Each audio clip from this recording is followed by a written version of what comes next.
Pernah kepikiran nggak gimana sih cara kerja bank yang sama sekali nggak pakai bunga? Nah, hari ini kita bakal bongkar laporan keuangan bank syariah.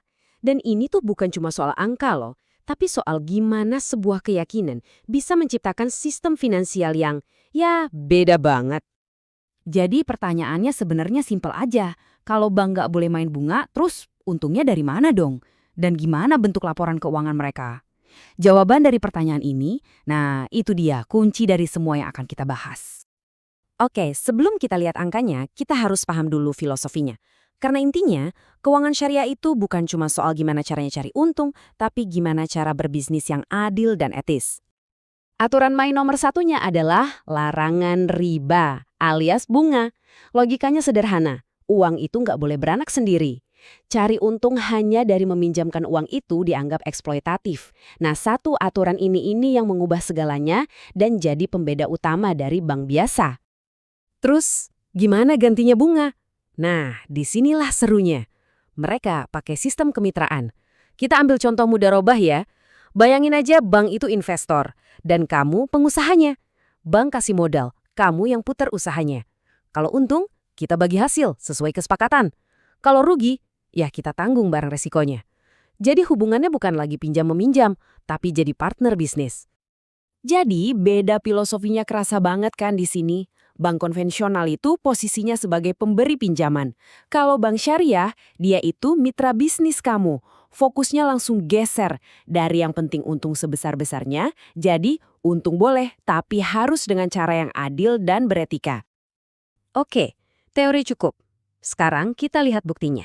Gimana semua filosofi tadi kelihatan di laporan keuangan mereka?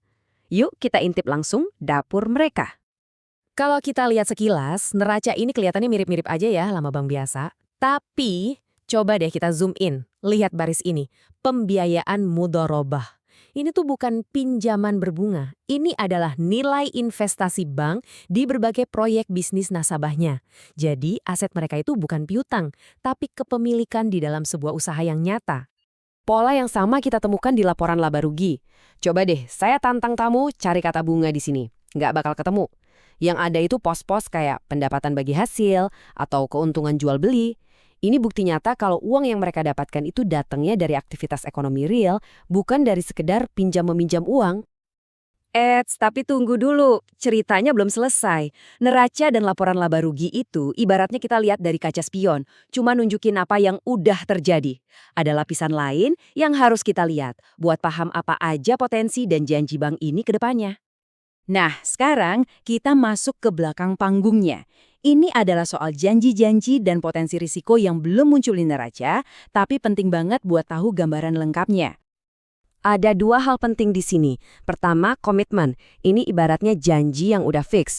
Misalnya, bank udah setuju kasih pembiayaan, tapi uangnya belum kamu ambil.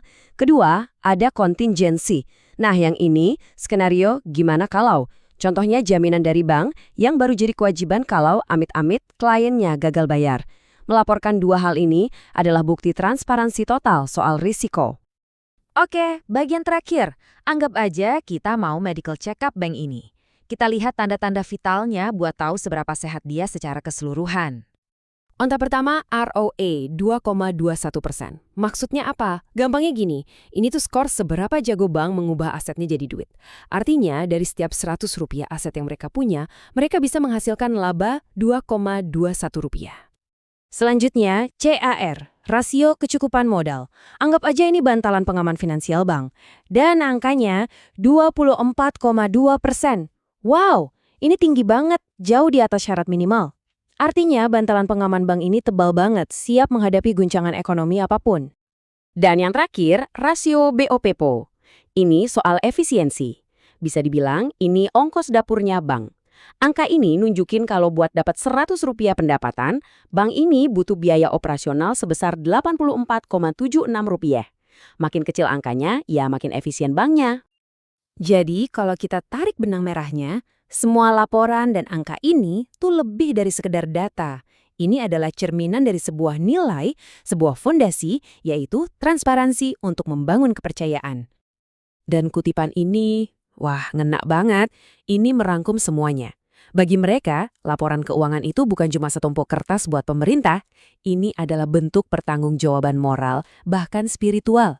Tanggung jawabnya bukan cuma ke nasabah, tapi juga ke Tuhan. Nah, ini jadi bahan renungan buat kita semua. Dengan fokus sekuat ini pada etika, kemitraan, dan transparansi yang total, pelajaran apa sih yang bisa kita ambil dari model ini buat industri lain? Coba bayangin, gimana ya kalau lebih banyak bisnis di luar sana beroperasi dengan prinsip-prinsip seperti ini?